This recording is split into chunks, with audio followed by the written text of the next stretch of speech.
ಬೆಂಗಳೂರಾಗ ಹೇಳಿದೆ, ಮಾಡಲಿಕ್ಕೆ ಏನು ತೊಂದರೆ ಇಲ್ಲ ಸರ್ಕಾರದಿಂದ ನಮ್ಮ ಹೊತ್ತಿಂದ. ಆದರೆ ಯಾರಿಗೆ ಡಿಸ್ಟರ್ಬ್ ಆಗಬಾರ್ದು, ಶಾಲಾ ಕಾಲೇಜು ಆಸ್ಪತ್ರೆ ವ್ಯವಹಾರಕ್ಕೆ ವಹಿವಾಟಕ್ಕೆ.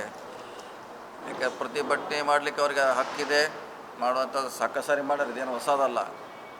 ಕನ್ನಡ ಸಂಘಟನೆಗಳು ಮಾಡಿದ್ದಾವೆ ಸಾಕಷ್ಟು ಸಾರಿ, ಮಾಡಲಿಕ್ಕೆ ನಮ್ಮದೇನು ಅಭ್ಯಂತರ ಏನಿಲ್ಲ. ಆದರೆ ಬೇರೆಯವ್ರಿಗೆ ಇದೇ ಇದರಲ್ಲಿ ತೊಂದರೆ ಆಗಬಾರ್ದು ಅನ್ನೋದು ನಾವು ಈಗ ಅಪೀಲ್ ಮಾಡಿದ್ವಿ. ಆ ರೀತಿ ಆದರೆ ಒಳ್ಳೆಯದು.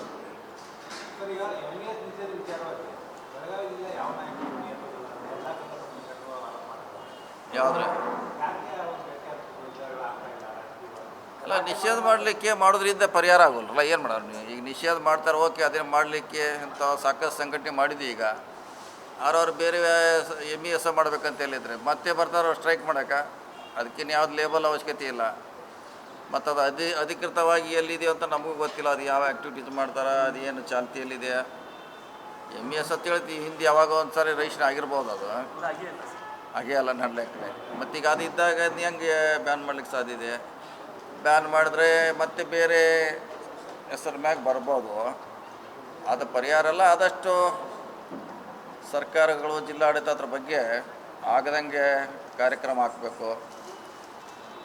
ಸೊ ಈಗ ಹಿಂದಿದ್ದಂಥ 70 ವರ್ಷ ನಂತರ, 30 ವರ್ಷ ನಂತರ, 50 ವರ್ಷ ನಂತರ ಈಗ ನೋಡಿದ್ರೆ ಭಾಳ ವ್ಯತ್ಯಾಸ ಇದೆ. ಆವಾಗಿನ ಕನ್ನಡ ಮರಾಠಿ ಘರ್ಷಣೆಗೆ ಇವತ್ತಿಗೆ ಒಂದು 10% ಅಷ್ಟೇ ಇರ್ಬೋದು ನನ್ನ ಲೆಕ್ಕಲೆ ಹಿಂದೆ ನೋಡಿದಾಗ.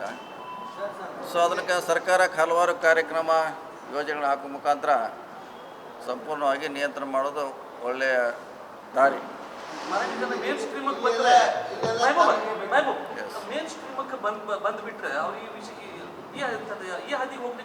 ಬರೋದು ಇದನ್ನ ಎಲ್ಲಿವರೆಗೆ ಹೋರಾಟ ಮಾಡೋರೆ? ಇದನ್ನು ಎಲ್ಲಿವರೆಗೆ ಮಾಡೋಕ್ಕೆ ಸಾಧ್ಯ ಇಲ್ಲ. ಈಗ ಗಡಿ ವಿವಾದ ಇದು ನಾವು ಆ ಕಡೆ ಹೋಗೋದು ಮುಗಿದು ಹೋದ ಅಧ್ಯಾಯ. ಇದು 30 ವರ್ಷದಿಂದ ಒಂದೇ ಮುಗಿದಿದೆ, ಹೊಸದೇನೆಲ್ಲ. ಇದು ಮಾಡೋದ್ರಿಂದ ಪರಿಹಾರ ಆಗೋಲ್ಲ. ಅವರು ಮುಖ್ಯವಾಹಿನಿಗೆ ಬರಬೇಕು.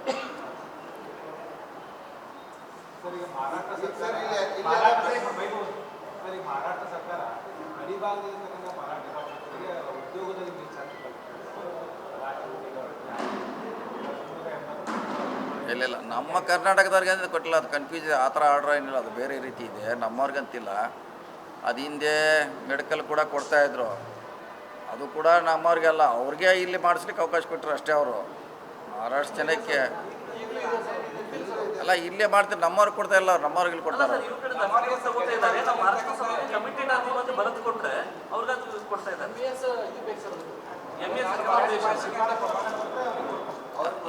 ಎಷ್ಟು ಜನ ಅದಾರ ಅವರು? ಖರೆ ಅದು ನಮ್ಮ ಕಡೆ, ನಮ್ಮ ಸರ್ಕಾರ ಕಡೆ ಲೆಕ್ಕಿಲ್ಲ. ಅದು ಆ ಅಂಕಿಅಂಶ ನಮ್ಮ ಕಡೆ ಸಿಗೋಲ್ಲ.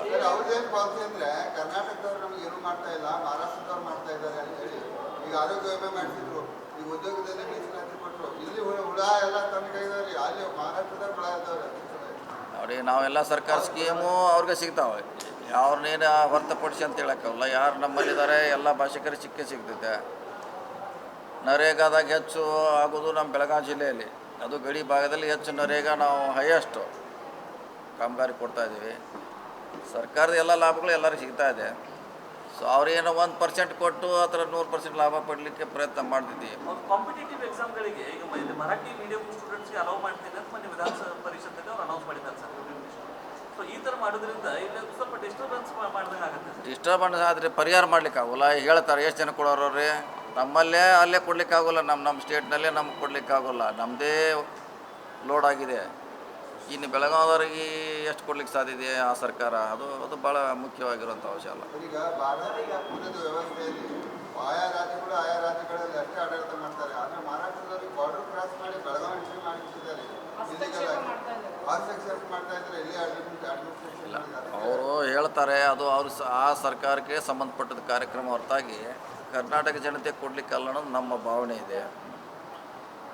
ಇಲ್ಲಿಂದ ಅದನ್ನು ಉಪಯೋಗ ತಗೋತಾರೆ ಅಷ್ಟೇ ಹೊರತಾಗಿ ನಮ್ಮವ್ರಿಗೆ ಯಾರು ಕೊಡ್ತಾರೆ? ಇಲ್ಲಿ ಮರಾಠಿಗರು ಏನಾರು ಕೊಡ್ತಾರ ಸ್ಪೆಷಲಾಗಿ? ಎಷ್ಟು ಜನ ಕೊಟ್ಟಾರ?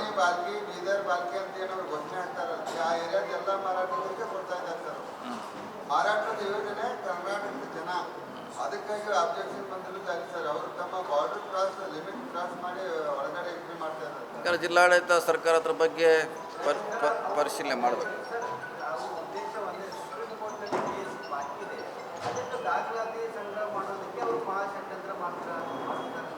ಅದೇ ಹೇಳಲ್ಲ 8% ಆಗೋದ್ರದ ಅಷ್ಟು ಜನ ಪಿಡೋಟ್ ಹಾಕ್ರೆ ಅದ್ರ ವಿರೋಧವಾಗಿ ಹಾಕಕ್ಕೆ ಎಷ್ಟು ಜನ ಅದಾರೆ ಅದಾಗದ ಮಾತದು. ಈ ಗಡಿವಾದ ಮುಗಿದು ಹೋದ ಅಧ್ಯಾಯ.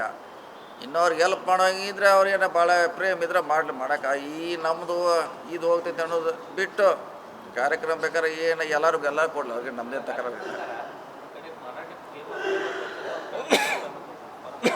ಪ್ರೇಮ ಇರ್ತದೆ.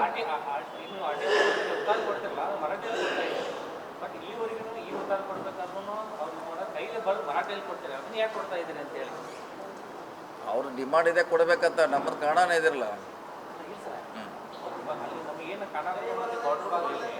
ಹಳೇದು ಹಂಗೆ ಇದೆ, ಕೆಲವು ಹಳೇದು ಹಂಗೆ ಬಿಫೋರ್ ಇಂಡಿಪೆಂಡೆಂಟ್ ಏನಿತ್ತು ಅದು ಹಂಗೆ ಕ್ಯಾರಿ ಆನ್ ಆಗಿದೆ.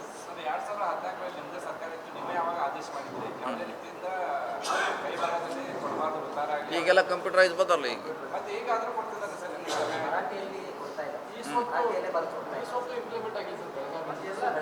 ಎಲ್ಲ ಗೌರ್ಮೆಂಟ್ ಡಾಕ್ಯುಮೆಂಟ್ಸ್ ಕನ್ನಡದಲ್ಲಿ ಅನುವಾದ ಆಗಿಲ್ಲ ಸರ್, ಅದಕ್ಕೆ ಅದೊಂದು ಸಮಸ್ಯೆ ಇದೆ. ಅದಕ್ಕಾಗಿ ಅವರು ಹ್ಯಾಂಡ್ ರಿಟನ್ ಕಂಟಿನ್ಯೂ ಮಾಡಿದ್ದಾರೆ ಕೆಲವೊಬ್ಬರು. ನೋಡೋಣ ಅದ್ರ ಬಗ್ಗೆ ಜಿಲ್ಲಾಡಳಿತ ಯಾವ ಇಲಾಖೆಗೆ ಸಂಬಂಧಪಟ್ಟ ಚರ್ಚೆ ಮಾಡೋಣ. ಏನು ಮಾಡ್ಲಿಕ್ಕೆ ಸಾಧ್ಯ ಇದೆ, ನಮಗೆ ನಮ್ಮ ಪ್ರೊಟೆಕ್ಷನ್ಗೆ ಏನು ಮಾಡಬೇಕಿದೆ ಮಾಡುವಂಥ ಪ್ರಯತ್ನ ಮಾಡೋದು. ಈಗ ಡೆವಲಪ್ಮೆಂಟ್ ಬಜೆಟ್ನಲ್ಲಿ ತಾವು ಏನೇನು ನಿರೀಕ್ಷೆ ಇಟ್ಕೊಂಡಿದ್ರೆ ಏನೇನು ಸ್ಯಾಂಕ್ಷನ್ ಆದರೆ ಯಾವ ಪೆಂಡಿಂಗ್ ನಮ್ಮದು ಬಹು ನಿರೀಕ್ಷಿತ ಎಲಿವೇಟೆಡ್ ಕಾರಿಡಾರು ಅದು ಮಾಡ್ತೀವಿ. ಸರಿ ನಮ್ಮ ಬಜೆಟ್ನಲ್ಲಿ ದುಡ್ಡು ಕೊಟ್ಟಿದ್ದಾರೆ. ಸೊ DC ಆಫೀಸ್ಗೂ 55 ಕೋಟಿ ಕೊಟ್ಟಿದ್ದಾರೆ.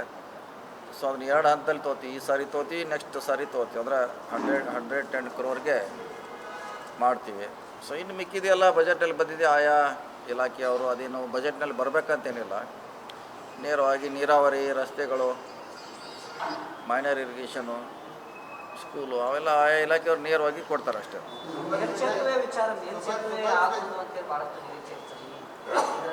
ಇದೆಲ್ಲ ದುಡ್ಡು ಕೊಟ್ಟಿದ್ದಾರೆ. ಈಗ ನಮ್ಮ ಬಜೆಟ್ನಲ್ಲೇ ಘೋಷಣೆ ಇಲ್ಲ, 1000 ಕೋಟಿ ಬ್ರಿಡ್ಜಸ್ ಕೊಟ್ಟಿದ್ದಾರೆ. ಆ ಬ್ರಿಡ್ಜ್ನಲ್ಲಿ ಅವ್ನು ತೊಗೊಳಕ್ಕೆ ಹೇಳಿದ್ದಾರೆ.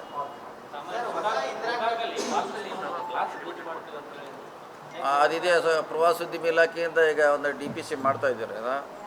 ಅದು ಗ್ಲಾಸ್ ಬ್ರಿಡ್ಜ್ ಮಾಡ್ತಾ ಇಲ್ಲ, ಬೇರೆ ರೀತಿಯಿಂದ ಮನೋರೈಲ್ ಟೈಪು ಮಾಡಲಿಕ್ಕೆ ಪ್ರವಾಸೋದ್ಯಮ ಇಲಾಖೆಯವರು ಒಂದು ಬೆಳಗಾವಿನಾಗ ಸ್ಥಾಪನೆ ಮಾಡ್ತೀವಿ ಅಂತ ಅದ್ರ ಬಗ್ಗೆ ಲೊಕೇಶನ್ ಬಗ್ಗೆ ಆಗಿನ ನಗರಾಭಿವೃದ್ಧಿ ಸಚಿವರು ಕೂಡ ಅದ್ರ ಬಗ್ಗೆ ಒಂದು ವಿಸಿಟ್ ಮಾಡಿದ್ರು ಬೆಳಗಾವಿ. 1 ವರ್ಷ ಕಾಲಾವಧಿ ಕಳೆದ್ರು ಕೂಡ ಇನ್ನೂವರೆಗೂ ಹೊಸ ಇಂದಿರಾ ಕ್ಯಾಂಟೀನ್ಗಳು ಸ್ಥಾಪನೆ ಕರೆಕ್ಟ್. ಈಗ ನಮ್ಮ ಸರ್ಕಾರಿ ಜಾಗ ಸಿಗ್ತಾ ಇಲ್ಲ, ಕೆಲವು ಕಡೆ ಎಲ್ಲೆಲ್ಲಿ ಇದೆ ಅಲ್ಲಿ ಮಾಡಿಬಿಟ್ಟಿವಿ, ಅವೈಲೇಬಲ್ ಎಲ್ಲಿದೆ ಮಾಡಿವಿ. ಈಗ ಇನ್ನೂ ಕೆಲವು ಕಡೆ ಜಾಗದ ಸಮಸ್ಯೆ ಇರೋದ್ರಿಂದ ಮತ್ತು ಅದು ಎಲ್ಲಿ ಬೇಕೋ ಅಲ್ಲೇ ಬೇಕಾರೆ ನಾವು ಯಾವುದೋ ಎಲ್ಲೇ ಮೂಲೆಯಲ್ಲಿ ತೆಗೆದ್ರೂ ಪ್ರಯೋಜನ ಇಲ್ಲ. ಸರ್ಕಲ್ನಲ್ಲೇ ಇರಬೇಕು, ತಹಶೀಲ್ದಾರ್ ಆಫೀಸ್ ಇರಬೇಕು, ಕಚೇರಿ ಇರಬೇಕು, ಅಥವಾ ಕೋರ್ಟ್ ಇರಬೇಕು, ಅಂದರೆ ಯೂಸ್ ಆಗೋದು. ನಮ್ಮ ಕಡೆ ಬೇರೆ ಜಾಗ ಇದೆ, ಒಳಗಡೆ ಇದೆ.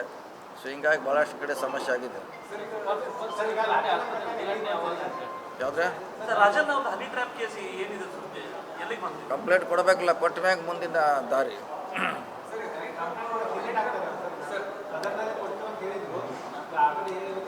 ಕೊಡ್ತಾರೆ ಕೊಡ್ಲಿಕ್ಕೆ ಟೈಮ್ ಇದ್ರೆ ಕೊಡ್ತಾರೆ. ವಿಶೇಷವಾಗಿ ಪರಿಶಿಷ್ಟ ವರ್ಗದ ನಾಯಕರನ್ನ ಟಾರ್ಗೆಟ್ ಮಾಡ್ತಾ ಇದ್ದಾರೆ, ರಾಜಕೀಯವಾಗಿ ಬೆಳೀತಾ ಇದ್ದಾರೆ. ಪರಿಶಿಷ್ಟ ಅಂತಿಲ್ಲ, ಗರ್ಜಿಸುವ ಹುಲಿಗೆ. ಪರಿಶಿಷ್ಟಲ್ಲಿ ಯಾರು ಬಂದರೂ ಯಾವ ಗರ್ಜಿಸ್ತಾವ ಅದಕ್ಕೆಲ್ಲ ಸಿಡಿ ತೋರಿಸುವಂಥ ಕೆಲಸ ಆಗ್ತದೆ. ಏನಾದರೂ ಹೈಕಮಾಂಡಿಗೆ ದೂರು ಕೊಡುವಂಥದ್ದು ದೂರು ಕೊಡೋಂಥದ್ದು ಏನು ಅವ್ರು ತೊಗೋಬೇಕಲ್ಲ, ಏನು ದೂರು ಕೊಡೋದು ಇದ್ರಾಗ ಅವರೇ ತೊಗೋಬೇಕು. ಯಾರು ಇಲ್ಲ ಅದನ್ನೇ ಪೊಲೀಸರ ಹತ್ರ ಪತ್ತೆ ಹಚ್ಚಬೇಕಲ್ಲ, ಯಾರು ಎಲ್ಲಿದೆ ಅಂತ ಹೆಂಗೆ ಗೊತ್ತಾಗಿದೆ.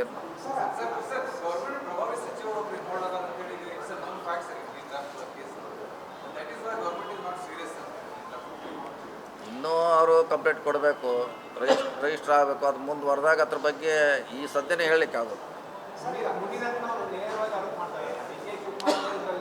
ಅದ ಅವ್ರು ಮಾಡಿದಾರೆ, ಅವ್ರು ಮಾಡಿರೋದು ಬೇರೆಯವರು ನಾವು ಮಾಡಲಿಕ್ಕೆ ಆಗೋಲ್ಲ. ಸರ್ಕಾರ ಇದೆ, ಪೊಲೀಸ್ ಇನ್ವೆಸ್ಟಿಗೇಟ್ ಮಾಡಲಿ.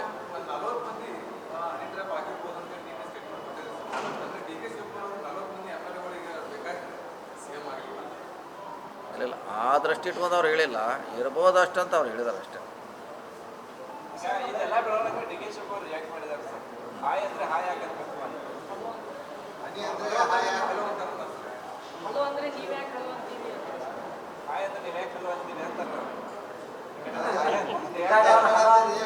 ಹನಿ ಅಂದರೆ ಹಲೋ ಯಾಕೆ ಕಟ್ಟಬೇಕು ಅಂತ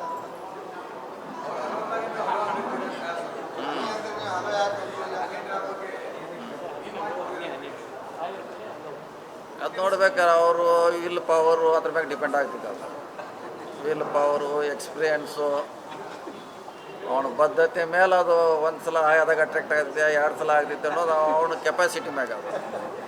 ಅವ್ನು ಗಟ್ಟಿ ಇದ್ದಂದ್ರೆ ಅದು ಆಗೋದಿಲ್ಲ. ಸ್ವಲ್ಪ ವೀಕ್ನೆಸ್ ಇತ್ತಂದ್ರೆ ಏನು ಮಾಡೋದು ಅದು ಒಂದೇ ಸಲಕ್ಕೇನೆ ಮೊಬೈಲ್ ರಿಂಗ್ ಆಗ್ಲಿಕ್ಕೆ ಶುರು ಆಗ್ತೈತೆ. ಡಿಪೆಂಡ್ ಅಪಾನ್ ಅವನ ವಿಲ್ ಪವರು, ಅವನ ಅನುಭವ. ಏನು ಮೊದಲೇ ಹಿಂಗೆ ಆಗ್ತಿತ್ತು ಅಂತ ಅವನ ಹೆದರಿಕಿತ್ತಂದ್ರೆ ಅವನು 10 ಸಲ ಹಾಯ್ ಅಂದರೂ ಅವೇನು ಆ ಕಡೆ ತಿರುಗಿ ನೋಡೋಲ್ಲ.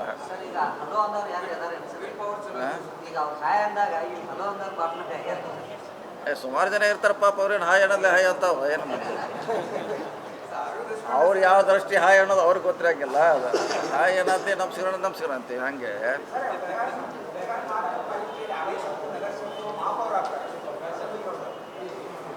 ಯಾವುದ್ರೆ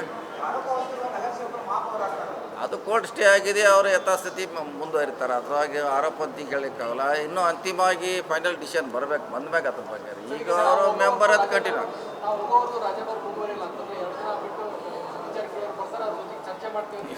ಯಾವಾಗ ಹೇಳ್ಯಾರ ನಮ್ಮದೇ ಚರ್ಚೆ ಎಕ್ಸ್ಪರ್ಟ್ ಮಾಡೋದು ಮಾಡಬೇಕು, ಯಾರೋ ವಕೀಲ ಜೋಡಿ ಮಾಡಬೇಕು, ಅವ್ರು ಮಾಡಿಕೊಡ್ಬೇಕೀಗ.